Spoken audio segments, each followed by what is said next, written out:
Pessoal, vocês estão vendo essa tela aqui, capítulo 9? Sim. Tá. Pessoal, então, nós vamos ver hoje esse capítulo 9. A gente viu o 10, agora nós estamos voltando para o 9. Análise dimensional e semelhança. Na verdade, esse capítulo, ele é um capítulo que dá suportação para outros. Nada mais é do que uma espécie de ferramenta matemática que, que ajuda a resolver uma série de problemas na mecânica dos fluidos, tá? Então, na ementa dessa disciplina, consta lá que a gente deve dar uma olhada nisso aqui. Então, nós vamos ver, tá? Mas antes, deixa eu dar uma passada aqui no último capítulo que a gente viu. Vocês estão vendo essa tela aqui, né, pessoal? Exemplo 5? Sim. Tá, ok. Pessoal, então, na última aula, vamos voltar um pouquinho aqui, antes de entrar naquele capítulo lá, vamos voltar um pouquinho para o capítulo 10, que fala do cálculo de perdas. Então, a gente fez um estudo sobre as perdas, nós vimos que as perdas, a gente tem que trabalhar elas de forma separada, perdas distribuídas e perdas localizadas. E aí, nós vimos como que se calcula os dois tipos, e aí eu coloquei esse exemplo aqui. Aí eu até tinha falado para vocês para me entregar, só que eu não lembrei na hora que esse exercício ele já está na lista. Então vocês já vão ter que fazer ele para me entregar, né, na lista de exercício. Então aí eu falei para que não precisa entregar. Então vocês vão entregar 2 vezes o mesmo exercício. Então esse exemplo aqui, pessoal, vocês têm a resposta, né? Lá no mural lá do Classroom, vocês têm a resposta e vocês têm condição de fazer. Então, eu não vou fazer ele aqui. Se houver necessidade, a gente resolve na aula de revisão, tá? Porque é um exercício da lista, aí eu quero que vocês resolvam ele. Todo o passo a passo para resolver está nesse capítulo aqui, tá? E aí eu peço para resolver ele de duas maneiras, utilizando o método do coeficiente de perdas localizadas, tá? Que é esse K aqui. Aqui está o número K, mas na teoria nós utilizamos a letra K lá, né? Mas na teoria a gente utilizou KS, né? Aqui a gente utilizou o KS para calcular as perdas localizadas. E lá no exercício, ele utilizou o KL. Lá na teoria a gente utilizou KS, que vem de coeficiente de perda singular. E aqui KL, coeficiente de perda localizada. É a mesma coisa, tá? Então, vocês vão utilizar o método do KL aqui, vão fazer separadamente, né, perdas localizadas, perdas distribuídas, vão somar as perdas para poder achar o HB, para depois, então, achar a potência da bomba. E não se esqueçam de utilizar a eficiência que foi dada aqui, tá? Então, foi dada uma eficiência. Então, na equação para calcular a potência desta bomba aqui, vocês vão usar a eficiência. Nesse exemplo aqui, vocês vão utilizar o método do comprimento equivalente, tá? Então, aí já está aqui, ó, destacado nessa tabela, as peças que vocês vão ter que pegar e o comprimento equivalente, tá? Não se esqueçam que que o comprimento equivalente, aqui ele está dividido pelo diâmetro. Então, vocês têm que pegar esse número e multiplicar pelo diâmetro, tá? Para poder calcular. Ok, pessoal? Então, com isso, a gente encerra este capítulo aqui. Vocês vão resolver esse exercício das duas maneiras e me entregar lá na lista de exercícios, junto com os demais exercícios da lista. Ok? Vocês têm a resposta, vocês vão conseguir fazer. Ok, pessoal? Então, esse capítulo 10 eu dou por encerrado. Vou até fechar aqui. Antes ainda de entrar nesse capítulo que nós vamos ver hoje, deixa eu falar uma coisa também.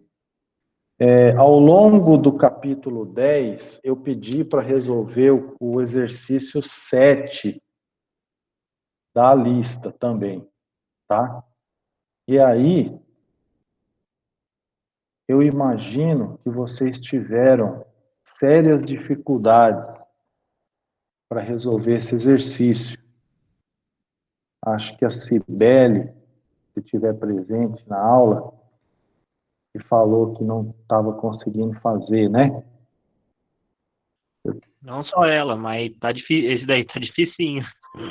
Não consegui fazer ainda não, professor. Tô apanhando aqui. Tá, então tá bom. Então eu vou pedir um favor para vocês todos, para não me xingar muito, mas esse exercício, de fato, vocês não vão conseguir fazer. Por quê? Porque falta um conceito aqui, né? E sem ele vocês não vão fazer realmente.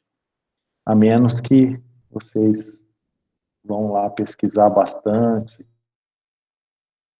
tal, pegam um livro e olha.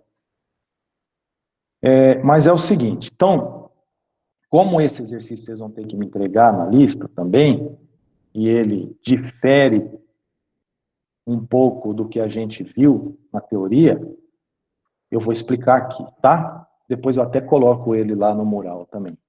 Bom, o exercício é esse aqui, né, pessoal? Ele dá um tubo, ele dá uma diferença de pressão.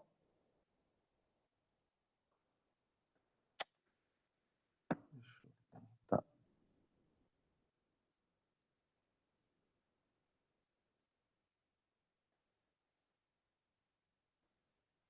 Aqui. Bom, então ele dá um tubo, ele dá as duas pressões, P1 e P2, ele dá o comprimento desse trecho, ele dá o diâmetro, ele dá a rugosidade do material, que no caso é ferro fundido, e ele dá a viscosidade do fluido, que no caso professor, Oi. desculpa interromper. O ponto aí é que o exercício ele pede a vazão e a gente não tem a informação nem de velocidade, na verdade, para calcular a vazão, né, que seria necessário. E a gente só vai conseguir, por exemplo, o Z é igual para todos, né, e aí tem a diferença de pressão, só que a gente não vai conseguir encontrar a velocidade, né, tá aí o fator de dificuldade do exercício. Isso, exatamente. Tá aí o grande fator de dificuldade que eu vou explicar agora, tá? Aí vocês vão falar, puta merda, mas por que não falou antes, né? Na verdade, eu esqueci que esse exercício ele era um pouco diferente, tá, pessoal? Mas vamos lá. Vamos trabalhar nele agora. Então, ele quer a vazão, de fato. Ele quer a vazão disso daí, tá? Dá para fazer? Dá. Mas não é trivial, não. Não é trivial. Vamos fazer junto aqui. Então, os dados são esses. Bom, o que acontece, senhores? O que acontece? Nós vamos ter que lançar mão de um diagrama, que também é um diagrama de Moodhouse, só que ele é diferente. É um diagrama que ele foi ele foi elaborado num outro formato. Ele tem as mesmas informações, só que ele está num outro formato aqui, que também é utilizado. A gente utilizou aquele outro formato que eu acho mais fácil, mais didático, né? Mas tem esse aqui, olha. Esse diagrama, ele tem o quê? Aquele fator de atrito F, que no nosso caso ele estava do lado de cá, nesse eixo, aqui ele vem parar aqui, ó. Ele está aqui, tá? O que mais? O número de Reynolds, que vocês lembram, que ele aparecia aqui embaixo, neste diagrama, o número de Reynolds está multiplicado por F. Reynolds vezes F, tá? E mais, aquelas curvas que a gente escolhia, que a gente fazia o quê? O epsilon sobre D, a rugosidade relativa, né? A rugosidade dividida pelo diâmetro, e aí a gente vinha aqui e escolhia a curva. Aqui é o contrário, é o diâmetro dividido pela rugosidade. Então, é um outro diagrama, também é um diagrama de Moodhouse, mas é muito diferente, muito diferente. Para resolver esse exercício, nós temos que utilizar esse diagrama aqui, tá? Esse diagrama aqui. Não fica preocupado, mas na prova, tal, qual que você vai dar, não sei o quê. Não. Se caso eu pedir para utilizar diagrama de Moody, eu vou pedir o outro, tá? Não é esse aqui, não. Bom?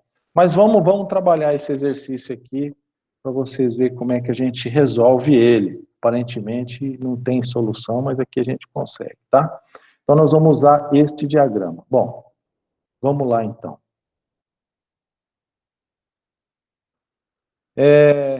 Pessoal, então, como que a gente faz? Eu acho que esse comecinho aqui, vocês fizeram, né? Que foi o quê? Vocês já conhecem, né? Então, Bernoulli. Equação de Bernoulli, eu sei o quê? Que H1 mais HM é igual a H2 mais as perdas, HP de 1 para 2, correto? Isso aqui a gente viu muito ao longo do curso, famosa equação de Bernoulli completa, né? Bom, não tem nenhuma máquina aqui nesse meio. O fluido simplesmente está fluindo aqui, não tem máquina. Então, meu HM é zero, tá? HM é zero. Está escrito aqui. Perdas. Não tem nenhuma redução, não tem nenhuma curva, não tem nenhum registro, não tem nada. Isso aqui está liso. Então, eu só posso ter perdas distribuídas.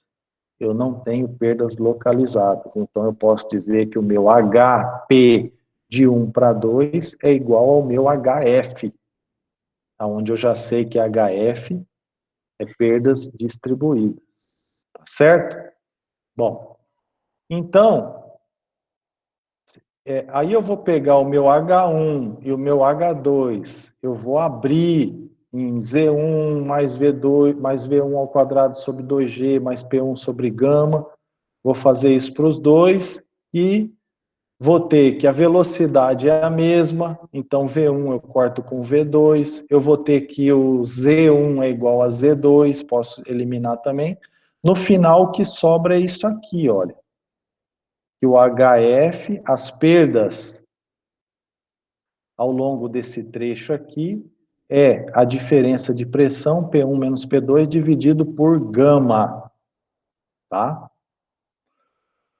Bom, e aí eu tenho P1, eu tenho P2, gama não foi dado, mas a gente sabe que para a água vale 1.000, desculpa, vale 10.000, né? Para a água vale 10.000.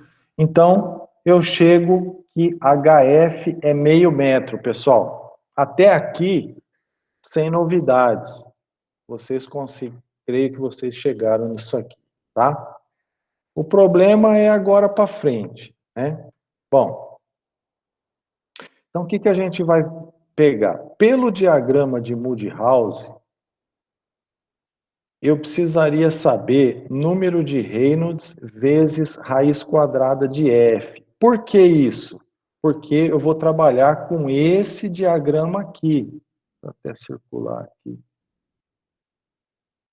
Eu vou trabalhar com esse diagrama aqui, ó. Aqui no eixo X aqui é número de Reynolds, raiz quadrada de f.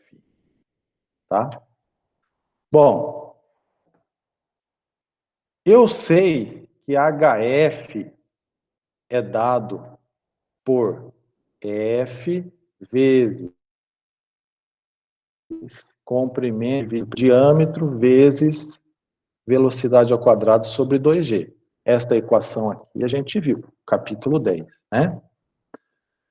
Bom, eu vou isolar o F, tá? Eu vou trazer o F para o lado de cá. Então, como é que fica? Fica assim, ó. F é igual a HF vezes D vezes 2G dividido por L vezes V ao quadrado. É só vocês pegarem esta equação aqui, e deixar o F sozinho. Então, esse D vai passar multiplicando, esse 2G vai passar multiplicando, esse L vai passar dividindo e esse V ao quadrado vai passar dividindo. Vai sobrar isso daqui. Vai ficar isso aqui, tá? Bom, agora eu quero a raiz quadrada de f, para eu poder ter esse cara aqui, ó. Eu quero a raiz quadrada de f. Raiz quadrada de f, eu faço a raiz tudo aqui. Vou pegar a caneta. Então, eu venho, raiz quadrada de f é igual a raiz quadrada de tudo isso daqui, certo? Então, raiz quadrada de f vai ser o quê? Como eu tenho v ao quadrado aqui, o v sai da raiz e perde o quadrado. Então, o v ficou aqui, ó. Tá? Ele saiu da raiz porque ele já tinha o quadrado aqui. O resto fica tudo dentro da raiz. Ok? Bom, mas o que eu quero é número de Reynolds vezes raiz quadrada de f. É isso que eu quero. Então, eu vou multiplicar isso aqui por número de Reynolds. Então, fica número de Reynolds vezes raiz quadrada de f.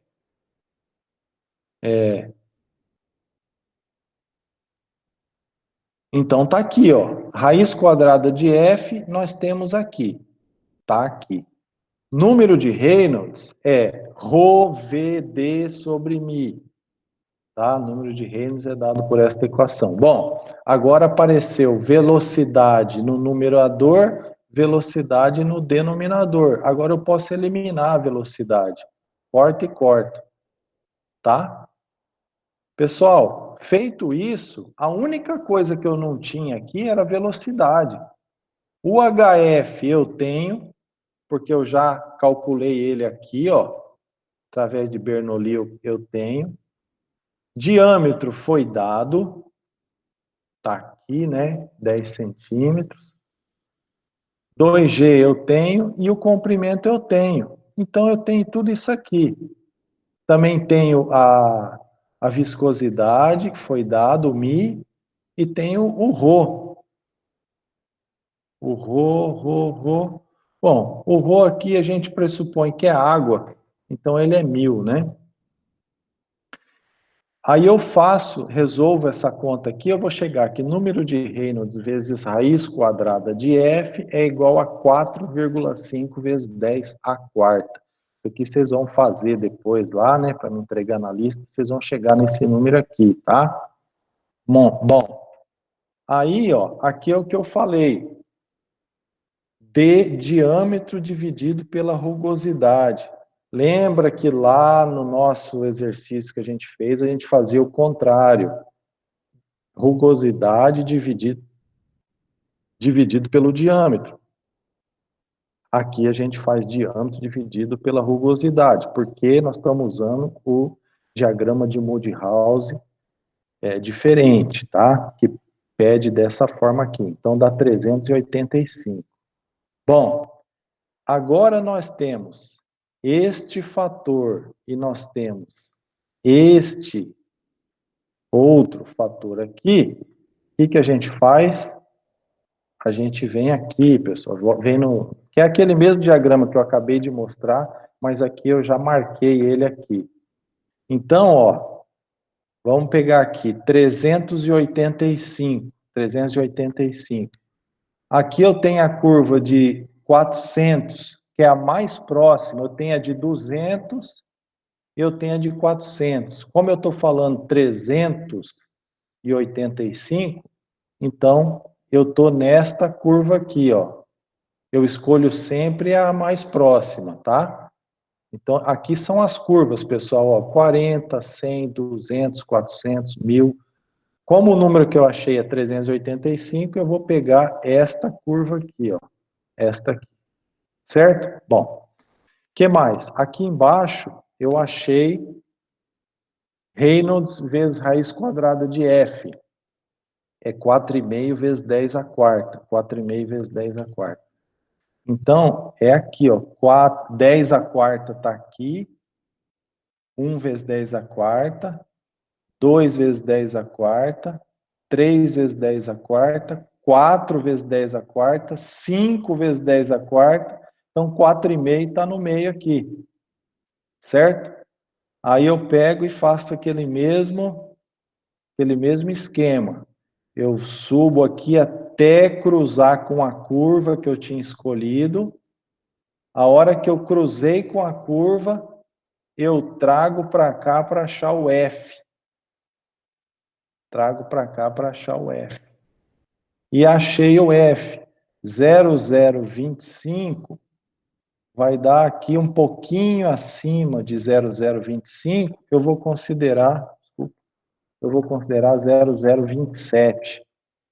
Tá? Então, eu achei o F 0027. Tá? Mais ou menos aqui. Tá, pessoal? Bom, uma vez que eu achei o F, aí o que eu faço?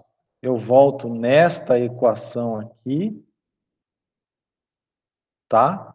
Aí o HF eu tenho, achei ele aqui. O F eu acabei de achar pelo diagrama. Tem o comprimento, tem o diâmetro. Eu vou achar o quê? A velocidade. Aí eu acho a velocidade. Achando a velocidade, se eu tenho o diâmetro da tubulação, eu calculo a área. Velocidade vezes área, eu vou ter então a vazão. Eu acho que a resposta lá que eu coloquei está 15 litros por segundo. Então é isso aqui, né? Vamos arredondar. 15,1 vezes 10 a menos 3 metros cúbicos por segundo dá aproximadamente 15 litros por segundo.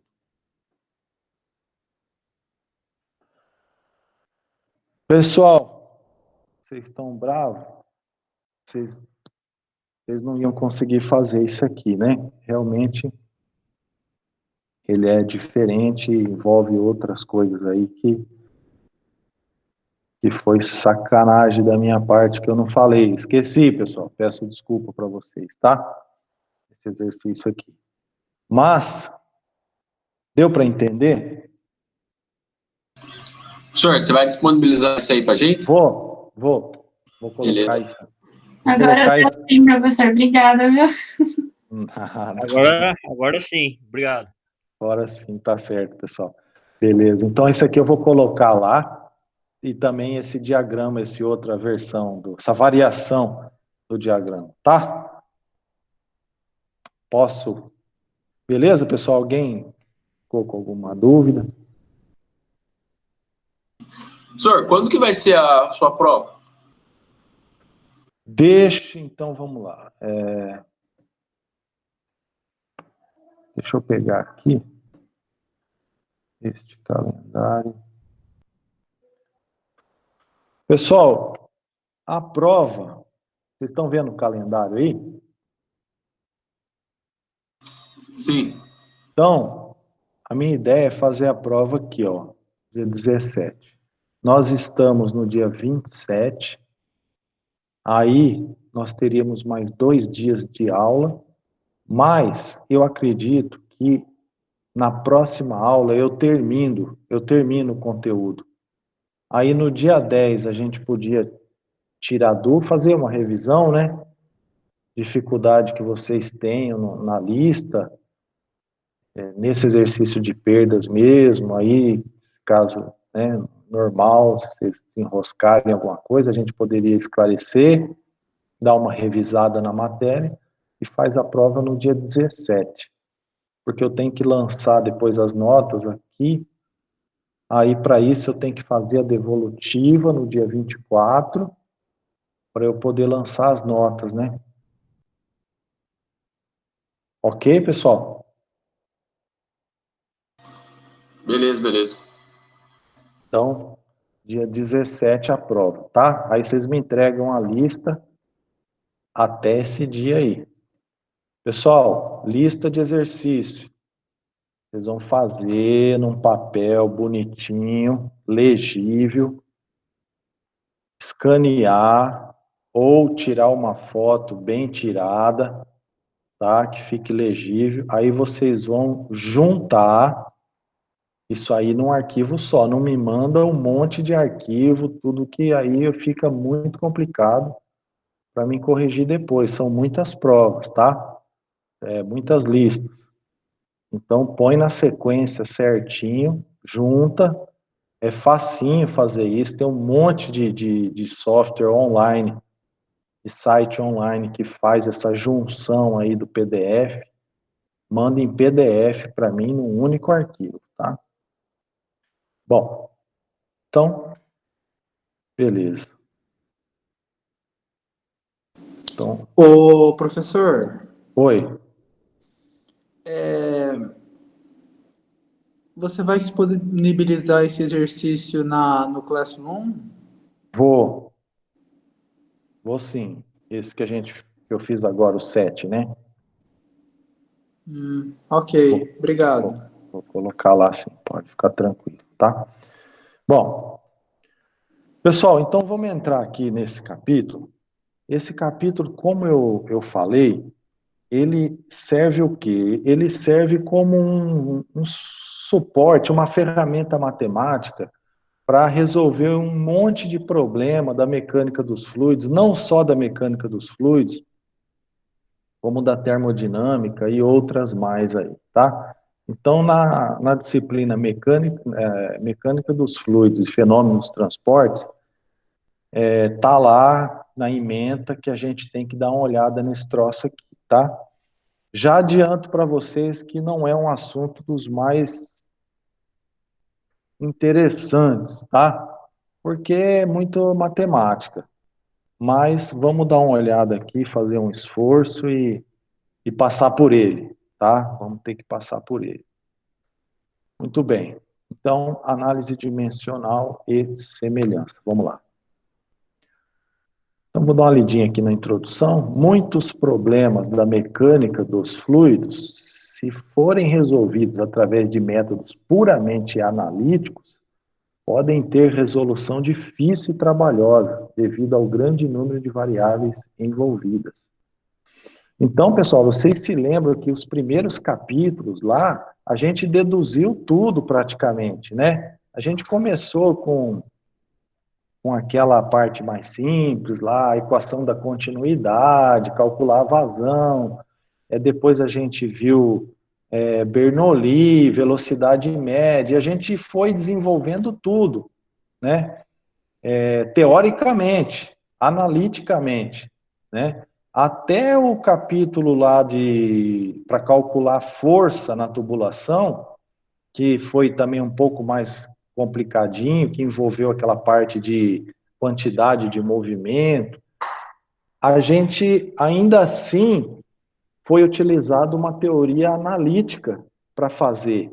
E a gente conseguiu, né? É assim que está no livro. Mas tem alguns problemas que, se a gente for querer deduzir, achar a equação de forma analítica, puramente teórica, é quase que impossível. Aí os caras tiveram que apelar, né, vamos dizer assim, para essa análise dimensional, para poder sair desse problema, senão os caras não iam conseguir, tá? Então, por isso, usa-se métodos experimentais que permitem, nesses problemas, produzir modelos matemáticos condizentes com a realidade. A análise dimensional é uma teoria matemática aplicada à física para ajudar na resolução destes problemas. Ok.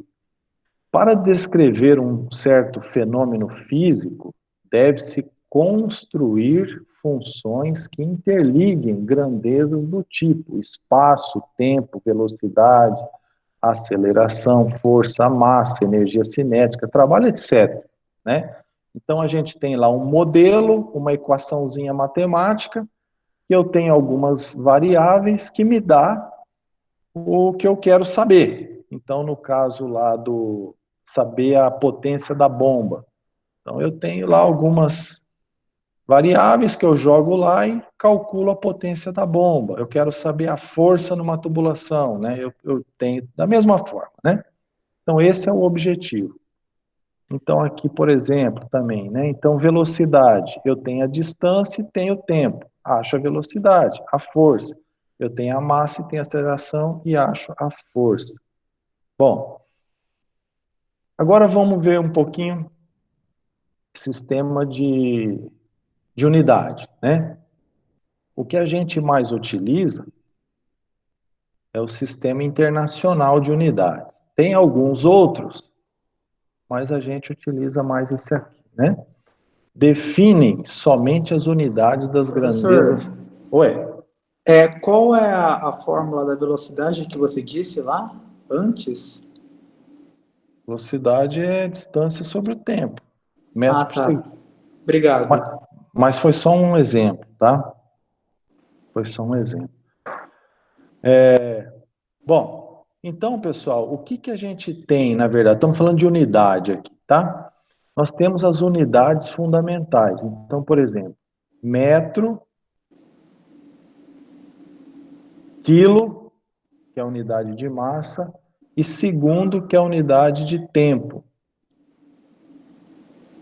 Então, essas são as unidades fundamentais. A partir delas, eu chego em qualquer outra unidade que eu quiser, tá?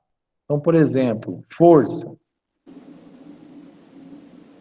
Pessoal, tem algum ruído aí? Não sei se alguém está com o microfone aberto. Então, força, né, que é Newton, é dado o quê? Força a gente sabe que é massa vezes aceleração. Massa está aqui, quilograma. A aceleração é metros por segundo ao quadrado. Então, isso no sistema internacional, tá? Vamos em frente, pessoal, vocês vão entender. Bom, a gente tem a base completa da mecânica. O que é isso? Sabe-se que há somente 3 grandezas independentes, que são as grandezas fundamentais. A partir destas, todas as outras podem ser relacionadas, que a gente chama de grandezas derivadas. O conjunto dessas grandezas é chamado de base completa da mecânica, tá? E aí a gente tem duas versões, a FLT, que é força, comprimento, tempo, ou MLT, massa, comprimento, tempo. Então, se eu pegar essas três unidades aqui, ou dimensões, vamos chamar assim, eu consigo chegar em todas as outras, porque essa aqui são as grandezas independentes, tá? Ou fundamentais, chamadas, ok? Vamos avançar um pouquinho mais, pessoal. Então, aqui nós vamos utilizar a FLT, tá? Força, comprimento, tempo. Então, a gente tem metro ou unidade de comprimento. A gente vai utilizar a letra L. Quilograma ou qualquer outra unidade de massa, a gente vai utilizar a letra M de massa.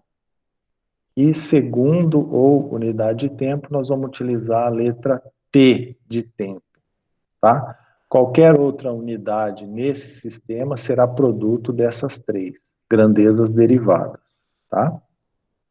Então, por exemplo, né, que a gente falou, a força. Força é igual, que é dada em Newton, né? Você sabe que a unidade de força é Newton. Mas ela é dada por massa vezes aceleração. Então, massa, eu vou chamar de M, tá? M. Aceleração, né? Metro por segundo ao quadrado, metro é comprimento, eu vou chamar de L. E tempo ao quadrado, unidade de tempo ao quadrado, tá aqui, tá? Bom, esse t ao quadrado, eu posso passar ele para o numerador, invertendo o sinal do expoente. Então, ao final, vai ficar o quê? Que força é igual a mLt a menos 2. Essa aqui é a dimensão da força, tá? Que é igual a Newton. Tá ok, pessoal? A equação monômia, que relaciona uma grandeza com a base completa, é chamada de equação dimensional. Tá? Então, nós estamos vendo as dimensões desta, no caso aqui, da força. Tá? Estamos fazendo uma introdução aqui para vocês irem entendendo aqui, devagarzinho, aqui onde a gente vai chegar. Então, um exemplo. Qual a equação dimensional da massa específica? Massa específica, vocês sabem que é o ρ, que é a densidade, né? Então, vamos adotar a base FLT, força, comprimento, tempo. O que a gente faz? ρ é massa sobre volume. Esse V aqui é volume, tá, pessoal? Não é velocidade, não. Então, massa sobre volume. Massa, eu sei que força é igual a massa vezes aceleração, né? Então, se eu pegar e isolar massa, vai ser igual a força sobre aceleração. Só isolei a massa, né? Bom, aceleração é o quê? Aí vou colocar aqui as dimensões, tá? Fazer análise dimensional. É comprimento dividido por tempo ao quadrado, tá certo? Aí eu passo o t para cá, invertendo o sinal do expoente, fica dessa forma, aceleração.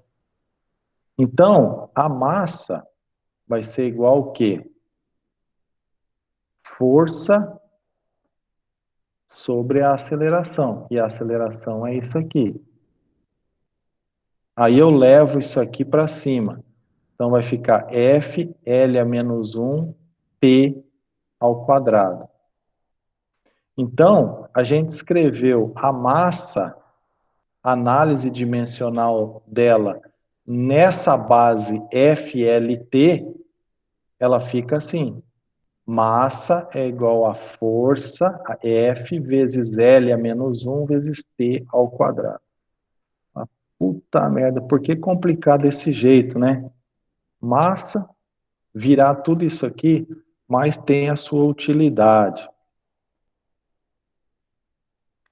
Volume. Volume é comprimento, né? Dimensão de comprimento ao cubo. Logo, o ρ, então, vai ser igual ao quê? Ρ é igual a massa sobre V. Massa, na base FLT, a gente já viu que é isso daqui. Então, no lugar da massa, a gente põe isso daqui, que está aqui. E o volume é isso daqui, L ao cubo. Então, a gente coloca aqui também. Então, ρ, escrevendo a equação dimensional do ρ, na base FLT, vai ser igual a isso aqui. FL a menos 4T ao quadrado. Ok, pessoal? Eu escrevi o ρ na base FLT. Fiz a análise dimensional dele. Aqui, olha, eu já tenho, nessa base, aqui na verdade é na base MLT, né? MLT, eu tenho uma tabela onde eu já tenho área, volume, velocidade e a dimensão aqui, análise dimensional. Tá? Então, isso aqui já está meio que tabelado. Essa análise dimensional para cada grandeza dessa aqui, eu tenho uma tabela. Vamos em frente, pessoal. Agora, números adimensionais. A gente já viu como que faz a análise dimensional. Agora, vamos dar uma olhadinha em números adimensionais, ou seja, números que não têm unidade, ele não tem dimensão, tá? Então, é independente de todas as suas grandezas fundamentais. A equação dimensional tem expoente zero em todas as suas grandezas. Então, se eu pegar um número, pessoal, fizer a análise dimensional que a gente fez, igual a gente fez aqui para o ρ, né? Eu fiz essa análise para o ρ. Se eu chegar que o expoente desses fatores aqui der tudo zero, o que significa? Quanto vale um número elevado a zero?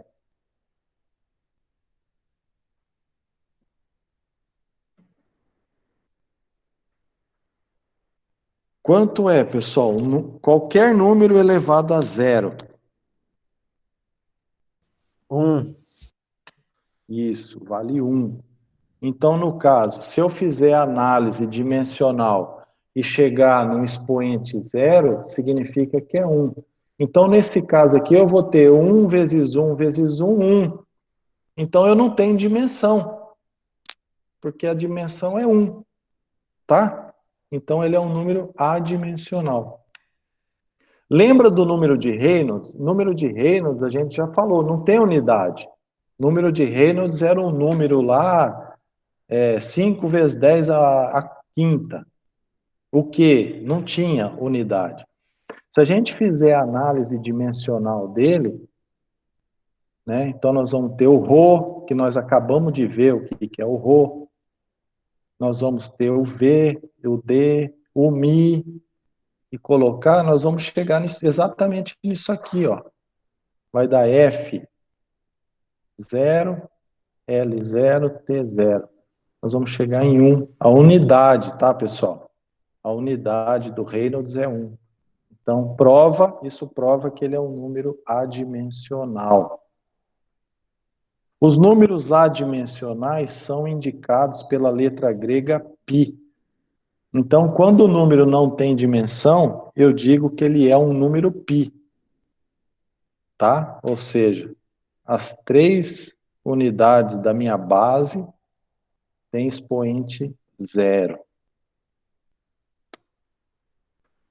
Eu tenho vários números que são utilizados na física que são adimensionais. O número de Reynolds foi o que a gente viu, mas tem tantos outros, tá? Número de nem eu conheço, né? Muitos aqui, número de Freud, número de Euler, número Match, número de Weber, número de Mousseau, número de Prand. Então, são números adimensionais, tá? Bom, e para que serve tudo isso aí que nós estamos falando, né? Tem que servir para alguma coisa, não é possível, né? Então, apresentar e interpretar dados experimentais. Então, quando eu tenho dados que eu tirei lá do laboratório, que eu fiz um monte de experiência, tenho dados, né? Essa análise dimensional me ajuda a tratar esses dados aí, uma vez que eu não tenho uma equação, eu não tenho uma teoria analítica, né? que mais? Resolver problemas difíceis de estudar com solução analítica. Estabelecer a importância relativa de um determinado fenômeno. Modelagem, fazer uma modelagem física. Tá? Pessoal, tem bastante coisa aqui para ler, e a gente está um pouquinho já adiantado na hora, eu vou dar uma passada rápida aqui, tá? Acompanha comigo aí.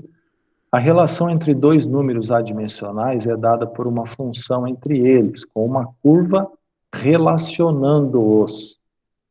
Pode-se afirmar que os grupos adimensionais produzem melhor aproximação do fenômeno do que as próprias variáveis. Restringindo as condições dos experimentos, é possível obter dados de diferentes condições geométricas, mas que levam ao mesmo ponto da curva. Isso é, experimentos de diferentes escalas apresentam os mesmos valores para os grupos adimensionais a eles pertinentes. Nessas condições, os experimentos apresentam semelhança dinâmica. Problemas de engenharia, principalmente na área de fluidos ou termodinâmica, dificilmente são resolvidos aplicando-se exclusivamente a análise teórica. Utilizam-se com frequência estudos experimentais. Muitos do trabalho experimental é feito com o próprio equipamento ou com réplicas exatas. Porém, a maior parte das aplicações em engenharia são realizadas utilizando-se modelos em escala.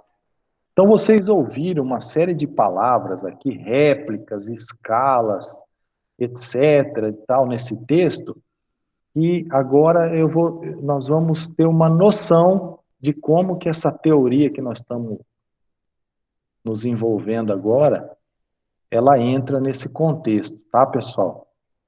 Senhores, e digo para vocês, mais uma vez, isso aqui é um mundo à parte, tá?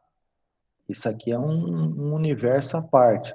Para quem quer entender um pouco melhor, tem curiosidade, vai ter que dar uma estudada além dessa aula, tá, pessoal? Não dá tempo da gente aprofundar nisso aqui. O objetivo é mostrar para vocês que existe esse tipo de ferramenta que resolve os problemas da mecânica dos fluidos, tá? Bom, então vamos em frente. Exemplo de aplicação. Deseja-se realizar um experimento para determinar a força F de resistência ao avanço de uma esfera lisa imersa em um fluido. Então, eu tenho uma esfera aqui dentro e eu tenho um fluido que está fluindo para cá, tá? Tá fluindo aqui. Quando esse fluido, ele passa aqui, ele causa uma força, essa força F aqui, nessa esfera. E se deseja saber qual força é essa, tá? Força de arrasto. Sabe-se que a força de arrasto depende do diâmetro, lógico, né? Quanto maior isso aqui, mais força. Da velocidade V do fluido. Depende também do quê? Da massa específica do fluido, né? Quanto mais denso, mais força. E também da viscosidade, tá? A força será medida através de um dinamômetro. Então, alguém colocou um dinamômetro aqui. Dinamômetro, vocês sabem que é um medidor de força, né? Serão utilizadas esferas de diferentes diâmetros. A velocidade do líquido é variada para se obter efeito do movimento entre fluido e esfera. O objetivo experimental é determinar F, que é igual. F o que é? É essa força aqui, né? Então eu quero saber a força. Essa força é uma função do diâmetro, da velocidade, da densidade e da viscosidade. Então, essas quatro grandezas juntas, combinadas, vai me gerar uma força. E eu preciso saber essa força. Como que eu faço? Né? Pessoal, na internet não caiu não, né? Estão aí? Sim. Acordados? Estão dormindo não, né? Vamos lá. Bom, pessoal, o que acontece? Olha, esse gráfico me dá a força em função do diâmetro. Só que nesse caso, se eu variar a velocidade, eu já tenho curvas diferentes aqui, né? Então, vamos supor que eu estou usando uma esfera, eu tenho o diâmetro da esfera aqui, né? Aí, eu tenho as forças. E eu mudo a velocidade, eu já mudo a curva. Eu mudo a curva. Agora, se além de eu mudar a velocidade, eu mudar um pouco a viscosidade, eu já tenho outro padrão de curva. Aí, se eu pegar e mudar um pouco a densidade, né, e deixar a viscosidade fixa, já me aparece outro padrão. E aqui, se eu mudar a velocidade, né, mantendo a viscosidade fixa e mudo a densidade, eu já me aparece outro padrão. Ou seja, eu tenho 1 zilhão de comportamento de força aqui. Para cada coisa que eu mexo, eu tenho um padrão de curva, né? Ou várias curvas. Então, não é um problema fácil de resolver, de modelar. Conclusão: há inúmeros diagramas a serem analisados, necessitando um enorme tempo de análise, tá? Então, eu tenho uma função de 4 variáveis. Qualquer uma dessas variáveis que eu mexo, eu tenho uma variação na força. Então, como modelar isso, né? Então, como simplificar essa análise? Bom, então vamos ver. Suponha a existência dos seguintes números adimensionais. Então, eu tenho aqui, pessoal, esse é um número adimensional, ou seja, ele não tem dimensão, né? Se eu fizer a análise dimensional dele, eu vou ver que os expoentes vai dar tudo zero, conforme a gente já viu. E tem um outro número adimensional aqui. Coincidentemente, esse número é nosso conhecido. Esse número π aqui a gente conhece. Ele é um número de Reynolds, tá? Esse outro aqui a gente não sabe o que é, e na verdade a gente não sabe da onde saíram esses números, tá? Mas eles estão aqui. Depois a gente vai ver como é que chega nesses números aqui.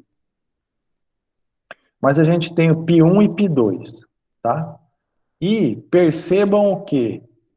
Que a composição de π1 e a composição de π2 tem todas as variáveis do nosso problema. Tem a força que a gente quer, tem a densidade do fluido, tem a velocidade do fluido, tem o diâmetro da esfera, e aqui tem a viscosidade do fluido. Então, se eu pegar o meu problema aqui, né, esta função, que é o que eu estou trabalhando, eu tenho 2 números adimensionais que contém todas as variáveis, tá? Então, nesse momento, não se sabe como foram obtidos esses números π aqui, né? Porém, os 2 números, π1 e π2, contêm todas as variáveis da função em estudo. Seja uma única esfera de diâmetro d e um único fluido de massa específica, ρ, e viscosidade μ. Então, vamos trabalhar aqui, vamos pegar um caso específico, né, de uma esfera com diâmetro d e um fluido com ρ e μ. Variando a velocidade e medindo F, a força, pode-se tabelar π1 e π2 e gerar uma curva que relaciona os 2 π's. Então, o que acontece? Se eu variar a velocidade, eu consigo estabelecer uma curva. Se eu colocar nesse eixo aqui, π1, e neste eixo aqui, π2, e variar, deixar ρ e d fixo, e variar a velocidade, eu vou ter uma curva. Isso aqui eu consigo fazer, tá? Bom, e essa curva me traz vantagem para eu resolver um problema. Então, vamos pegar um problema específico aqui, pessoal. Vamos ver esse probleminha aqui, ó. Utilizando o gráfico abaixo, determine a força de arrasto numa esfera de diâmetro 1 centímetro que se desloca em água. Essa água tem uma densidade de 1000 quilogramas por metro cúbico e uma viscosidade de 10 a menos 3 newton segundo por metro quadrado. Com velocidade de 1 centímetro por segundo, tá? Então, eu quero saber a força. Bom, eu tenho aqui π1 e π2, que a gente acabou de ver. E foi traçada a curva que relaciona os dois, π1 e π2, tá? Bom, o que acontece? Utilizando esse gráfico, determina a força de arrasto numa esfera de diâmetro 1 centímetro que se desloca em água. Vamos pegar aqui. π2, pessoal, π2, ele é dado por esta equação. Essa equação eu consigo resolver com os dados que foram dados aqui. Rho eu tenho, velocidade eu tenho, diâmetro eu tenho e viscosidade eu tenho. Então eu consigo calcular π2. Chego aqui que π2 vale 100. Agora π1 eu não consigo, porque eu não tenho a força. Eu não tenho a força. Só que eu tenho a relação de π1 por π2. A relação é essa curva aqui. Então, eu achei π2, eu venho aqui, jogo nesse gráfico, trago para cá, eu vou achar π1. No caso aqui, pessoal, 0,4, esse eixo, ele estaria todo graduado aqui, tá? De forma que eu poderia achar, teria uma escala. Tá? Mas se eu acho um aqui, eu consigo achar o outro, se esses eixos estão numa escala conhecida, né? E aí, eu achei π1, eu acho que achei que π1 é 0,4, tá aqui. Se eu tenho π1 agora, eu consigo achar o F, porque o ρ eu tenho, o V eu tenho e D eu tenho. Então, eu consigo achar a força. Achei a força. 4 vezes 10 a menos 6 newtons.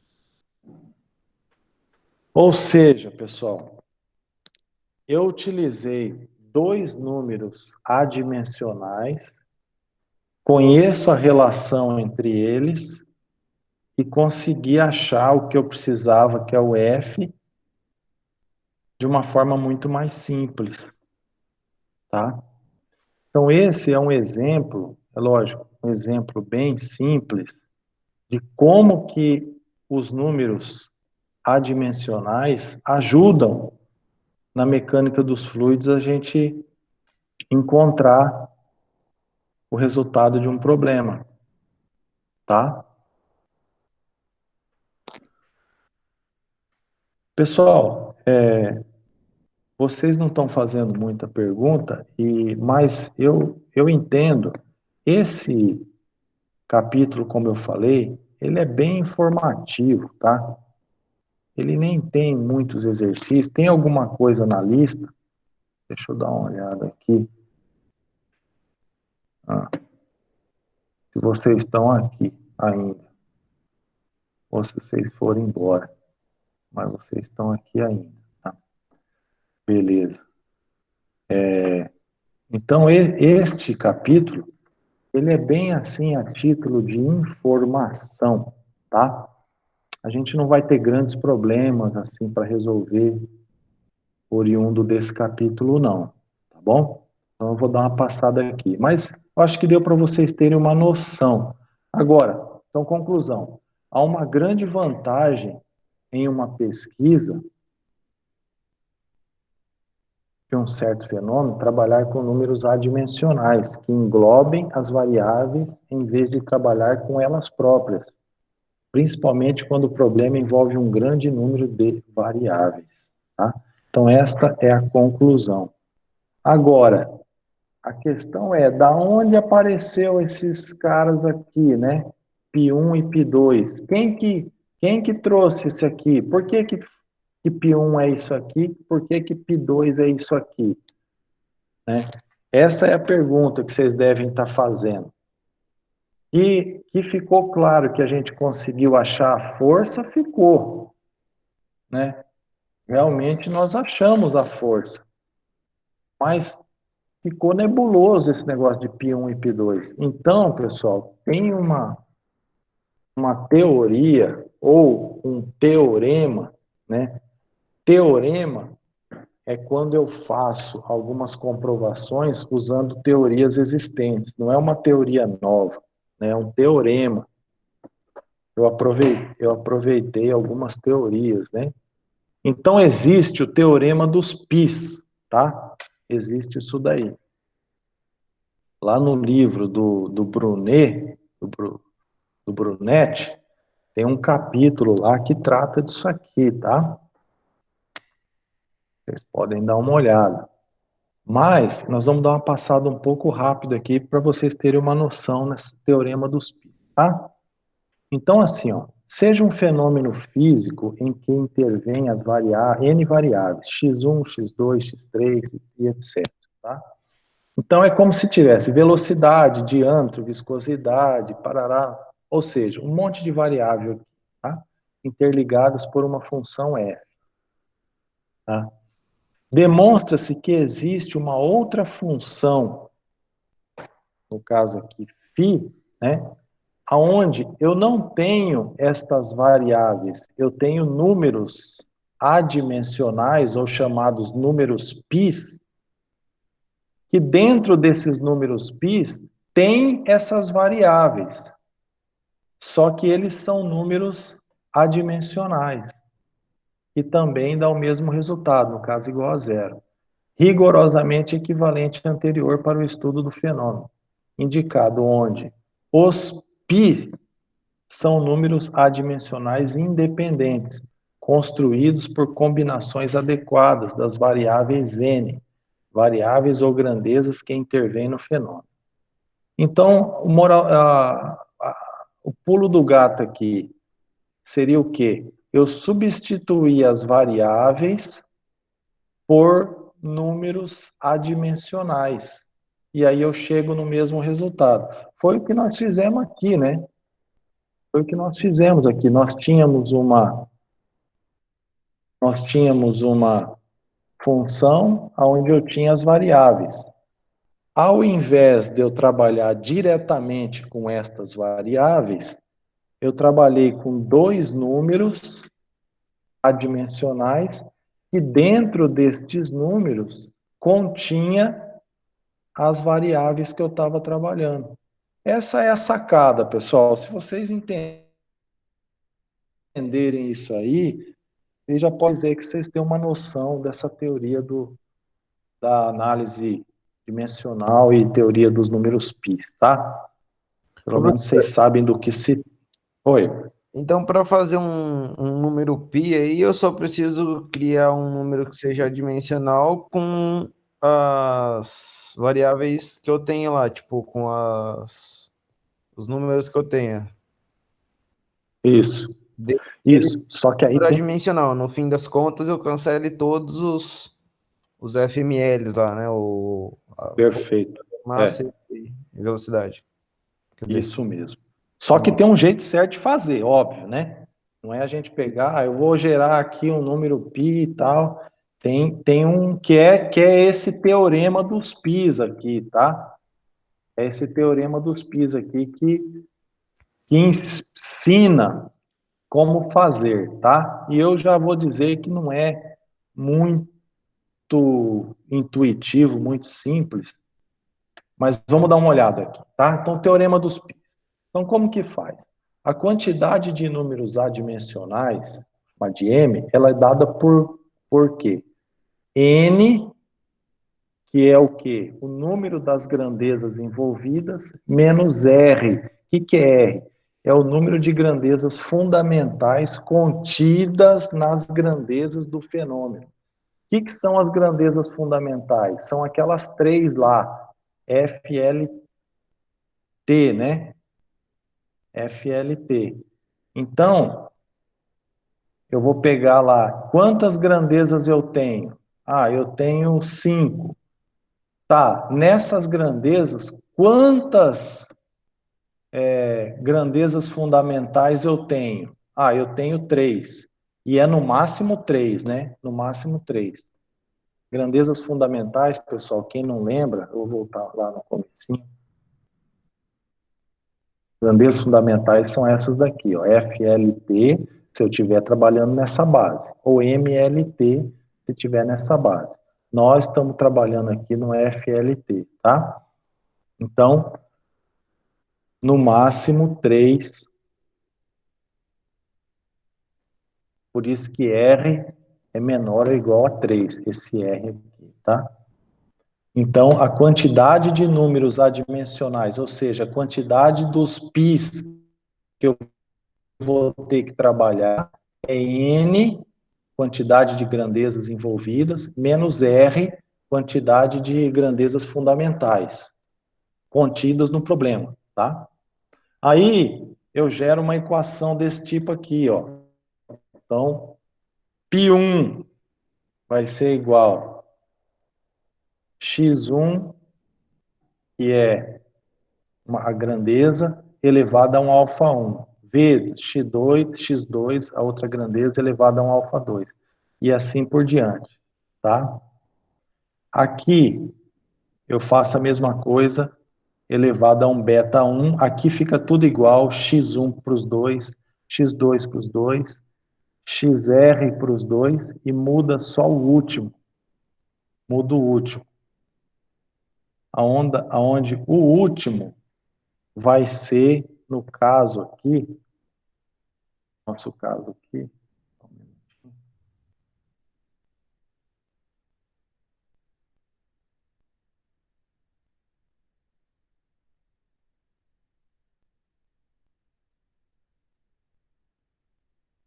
mais para frente eu explico aqui, pessoal.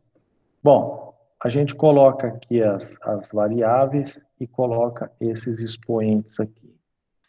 Nota-se que, para um determinado fenômeno, em todos os adimensionais, os primeiros R's, fatores, são os mesmos, com exceção do expoente. Então, se eu pego aqui, π1, x1 é o mesmo x1 de π2. x2 é o mesmo x2 de π2. Até aqui são iguais, só muda o expoente. No caso aqui é alfa1, alfa2, assim por diante, aqui é beta, tá? Esse conjunto de R fatores são chamados de base das grandezas envolvidas no fenômeno. As grandezas da base devem ser independentes para sua escolha. Para sua escolha, escreva-se a equação dimensional de todas as grandezas. Seleciona-se um número R delas, de forma que cada um difira da anterior, por pelo menos... Pessoal, vamos partir para um exemplo que só ler isso aqui, nós vamos ficar loucos, nós não vamos entender. Por exemplo, um fenômeno em que exista 3 grandezas fundamentais FLT. A base pode ser construída por... Então, no caso aqui, ρ, V e D diâmetro, né? Então, o ρ a gente já sabe a equação dimensional dele, a velocidade nós já sabemos, e L nós já sabemos. Esse não tem F, que está em ρ. Esse não tem T, que está em V. O último fator de cada dimensional será constituído de cada uma das grandezas não inclusas na base. Então, esse último aqui, eu vou colocar o que não tem todas as grandezas da base, tá? Vamos adiantar um pouquinho mais, vamos pegar este exemplo aqui, pessoal. Verificou-se, eu queria chegar aqui, ó, vamos ver a partir daqui. Verificou-se em laboratório que a força de arrasto que age sobre uma esfera lisa que se movimenta num fluido é dada por uma função do tipo. Função é igual a força é igual a função que depende de velocidade, diâmetro, de ρ e de μ. Determinar a função de números adimensionais equivalente à função indicada. Então, eu quero pegar isso aqui e converter numa função de números adimensionais, tá? Então, passo 1. Função das grandezas que intervêm no fenômeno. Então, eu peguei, criei uma outra função e pus, inclusive, a força para dentro, tá? E falei que ela é igual a 0. Então, agora eu tenho força, velocidade, diâmetro, ρ e μ. É uma função que dá 0. Tá? Passo 2. Equação dimensional das grandezas que intervêm no fenômeno. Então, para cada unidade, para cada grandeza dessa aqui, eu tenho a equação dimensional dela, né? Então, eu tenho na base lá FLT. Eu tenho a equação dimensional. Passo 3. Número de adimensionais independentes. Então, eu pego o M, que é o número de números adimensionais, número de πs, vai ser igual ao quê? N, que é o número de grandezas, menos R, que é o número de grandezas da base, que no caso vai ser 3, né? FLT. Aparece o FLT, eu tenho F, eu tenho L e tenho T. Então, aparecem as 3 aqui. Então, o meu R vai ser igual a 3. Então, quantos πs eu vou ter nesse caso? Eu vou ter 5, porque 5 são 5 variáveis. 1, 2, 3, 4, 5. Eu fazendo a análise dimensional, eu vejo que eu tenho as 3 grandezas da base. Então, vai ser 5 menos 3. 5 menos 3, 2. Então, eu vou ter 2 números πs nesse caso. Vou precisar de 2 números π. Passo 4. Escolha da base. A base deve ser formada de R igual a 3 elementos. Assim, o conjunto escolhido poderia ser FVD, PVD, MIVD, etc. Então, eu vou pegar 3 grandezas dessas daqui. Tá?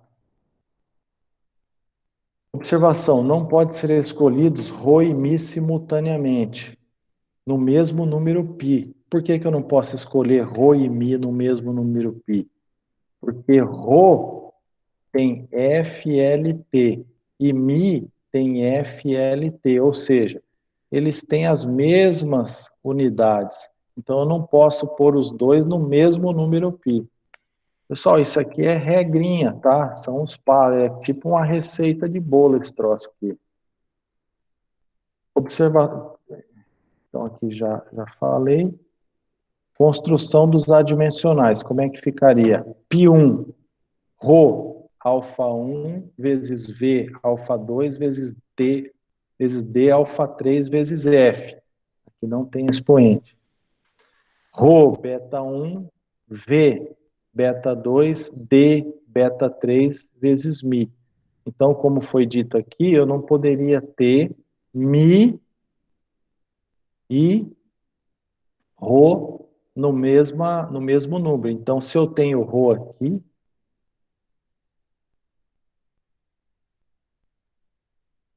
eu não poderia ter ele aqui, né?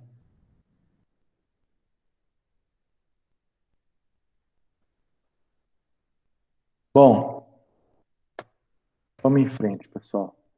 I1, cheguei a isso aqui, Rho, alfa 1, V, alfa 2, D, alfa 3. Substitui-se cada grandeza pela equação dimensional correspondente. Então, Rho, eu já sei o que é.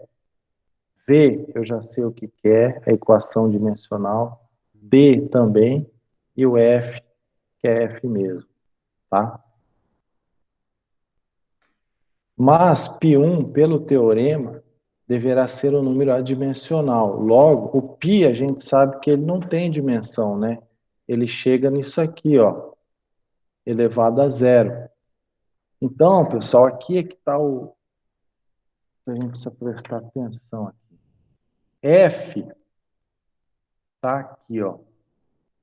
F está elevado a alfa 1, e aqui eu tenho F elevado a 1. E aqui eu tenho F elevado a 0. Então vai ficar alfa 1 mais 1 é igual a 0. Tá? Mesma base, eu somo os expoentes. Isso aqui está tudo multiplicando. Mesma base, eu somo os expoentes. Então ficou alfa 1 mais 1 é igual a 0. Porque eu tenho 0 aqui, aqui eu tenho alfa 1 mais 1. Tá?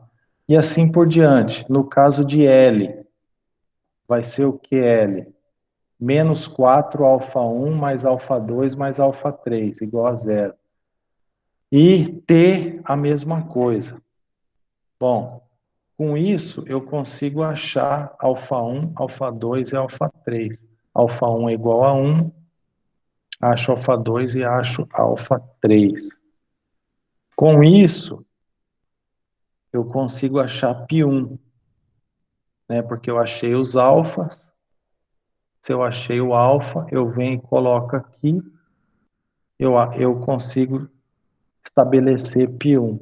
Faça a mesma coisa para π2. Faça a mesma coisa para π2 e chego em π2. E aí, eu tenho, então, essa função dos dois números π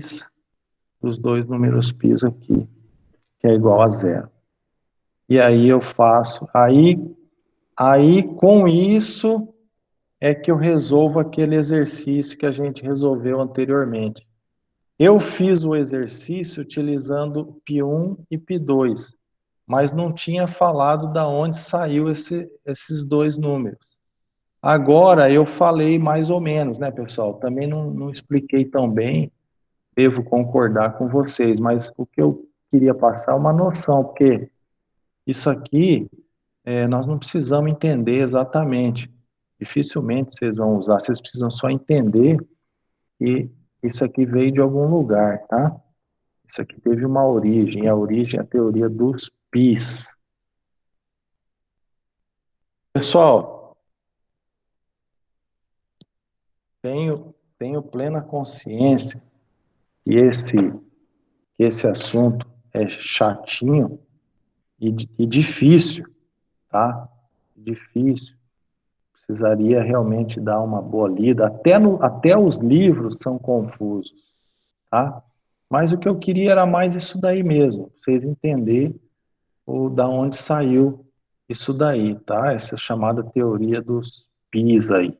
E aí, dando sequência, nessa questão da semelhança, tá? Que é outra ferramenta, que vai fazer uso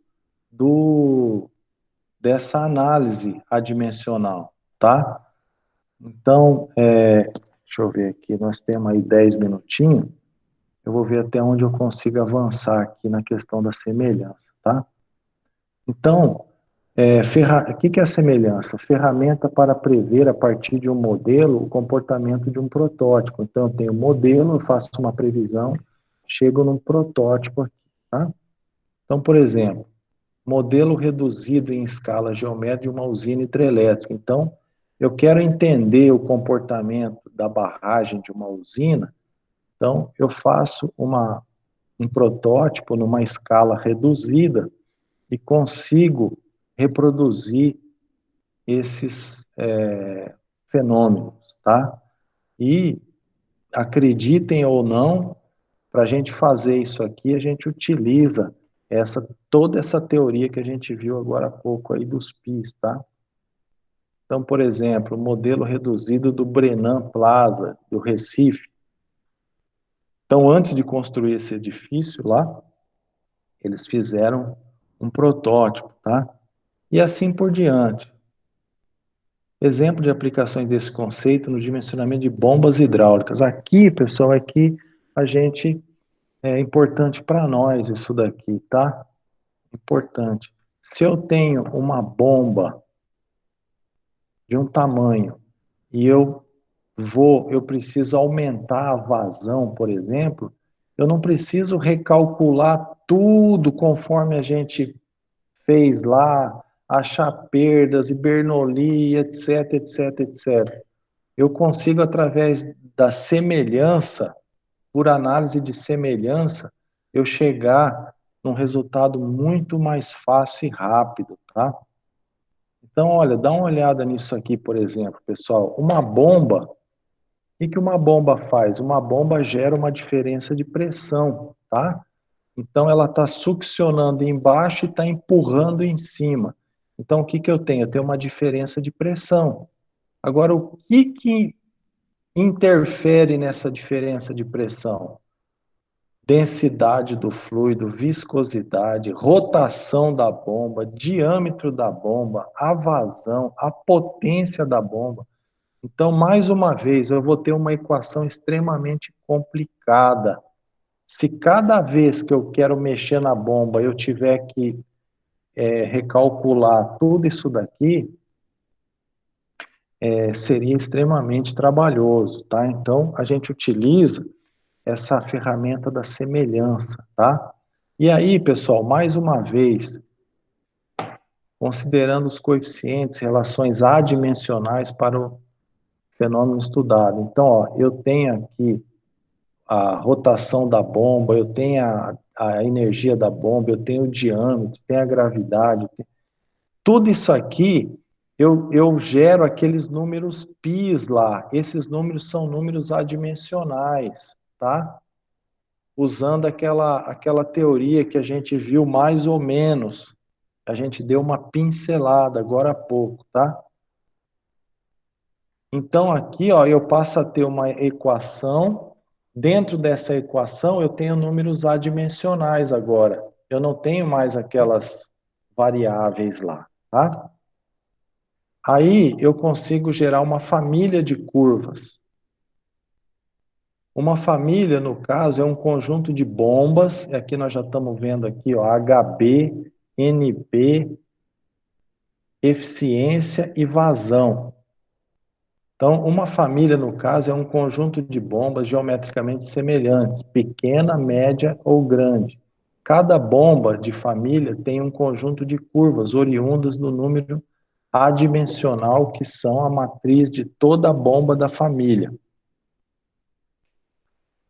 Então, pessoal, eu vou até avançar aqui, acho que é até melhor. O que acontece? Trabalhando com esses números adimensionais, isso aqui vocês vão até ver com mais detalhe lá quando vocês forem estudar sistemas fluidos mecânicos, vocês vão ver bastante bomba. Vamos supor que você tem uma bomba que você tem uma vazão Q1, uma vazão Q1, que seja lá, por exemplo, 10 litros por segundo. Eu preciso dobrar a vazão dela. Eu preciso de um Q2, que seja 20 litros por segundo. Por semelhança, aqui a gente já tem as equações de semelhança que vieram lá daquela análise adimensional. Eu venho e altero a rotação da bomba ou o diâmetro da bomba. Se eu mantiver o diâmetro igual, D1 igual a D2, eu posso eliminar essa parte aqui, e aí eu posso alterar na rotação. Então, eu vou lá no inversor da bomba, por exemplo, eu calculo, eu sei a vazão que está, eu sei a vazão que eu quero, eu sei a rotação que está. Então, qual é a rotação que eu tenho que colocar para chegar na vazão que eu quero? Eu faço essa conta rapidinho. Faço a conta, vou lá no inversor e altero de forma adequada a rotação da bomba para eu ter a vazão que eu preciso no meu processo, tá? Altura a energia, mesma coisa. Potência da bomba, tá? Então, isso facilita muito. Para fornecer energia hidráulica para o fluido, a bomba necessita de energia mecânica, exigindo certa potência para realizar o serviço. O mesmo tipo de bomba pode ser acionado por um motor de rotação N1 ou por um outro de rotação N2. Isso muda a faixa de aplicação da bomba. Da teoria da semelhança mecânica, podem se determinar tais variações. Então, se eu tenho aqui uma curva, tá?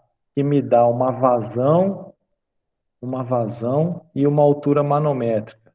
E eu preciso mudar, eu preciso de outra vazão, então eu preciso sair de Q1 e vir para Q2, então eu tenho que mudar de A1 para A2. E aí basta que eu altere a rotação do motor, tá? A rotação da bomba, através desta equação aqui.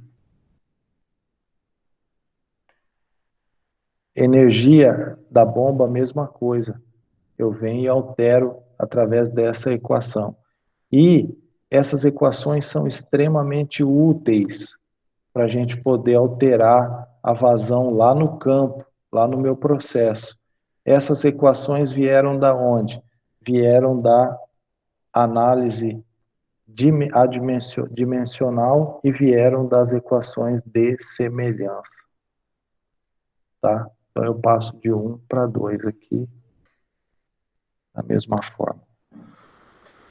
Pessoal, esse capítulo, volto a dizer, esse capítulo foi bem informativo, é bastante informação nova, não é de entendimento intuitivo. Quem quiser entender melhor, tem que dar uma lida. Em uma aula, vocês viram que é muita coisa, tá? É muita coisa e tem coisa que é realmente um pouco confusa, mas o objetivo foi realmente só dar o conhecimento, tá? A gente ter o conhecimento de que na mecânica dos fluidos se utiliza muito essa teoria aí, tá? Bom, pessoal, 10h30, na lista tem alguma coisa sobre esse assunto, vocês vão encontrar lá alguma coisa sobre esse assunto. Peço que vocês dêem uma olhada, tá? Depois dá uma olhada com um pouco mais de calma nesse capítulo, a gente teve que correr um pouco, tá? Pessoal, eu vou fazer a chamada então, mas se alguém tiver algum comentário, pode se manifestar.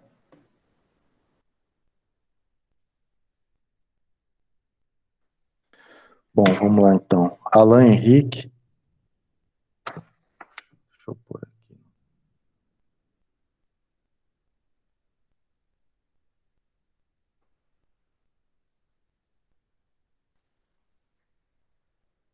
Alan Henrique está presente. Alan Erran.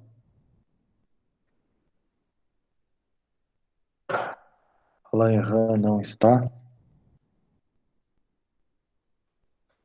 Alisson da Silva. Anderson Augusto. Bruno Henrique. Caio Pedraza. Cibele. Dario José. Felipe Bilda.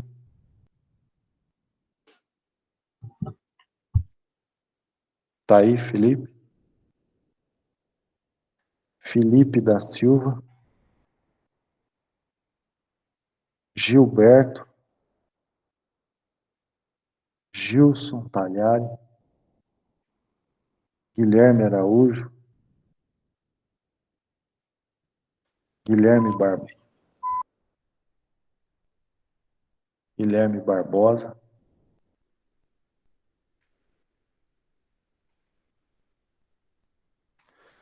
Gustavo Campinas, tá aí. Gustavo Henrique tá aí. Igor Secato. Presente. Igor Ciência. Jairo.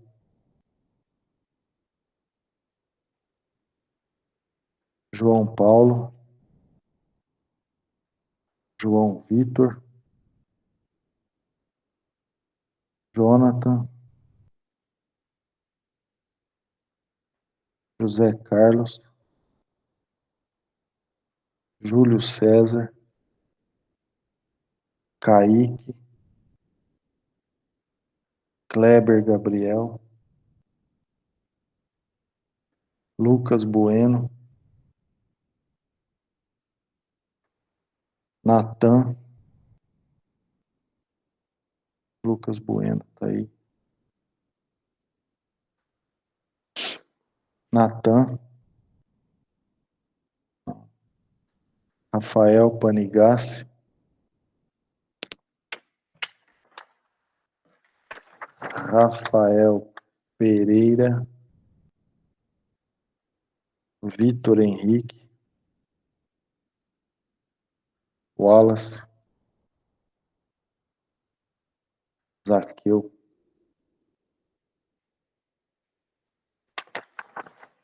Dionísio, tá aí? Tá aí. Caio José. Felipe Henrique.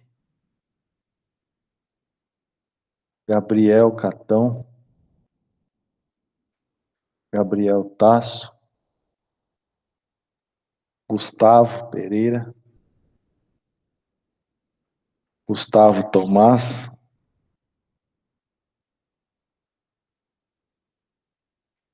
João Vitor.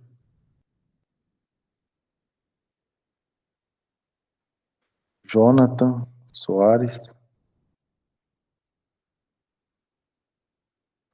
Leonardo Kaique. Matheus Alexandre. Vitor Eduardo. Presente, professor. Ian não tá bem. Thaís. E Cristiano Andrade.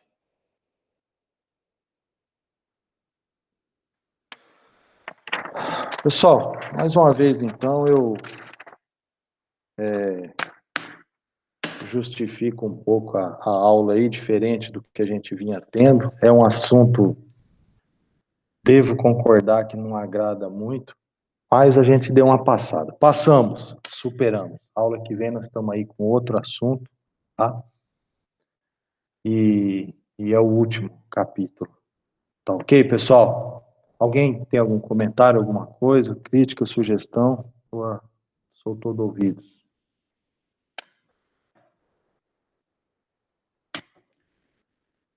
Pessoal, então boa noite para vocês. Até semana que vem, tá? Obrigado aí pela atenção.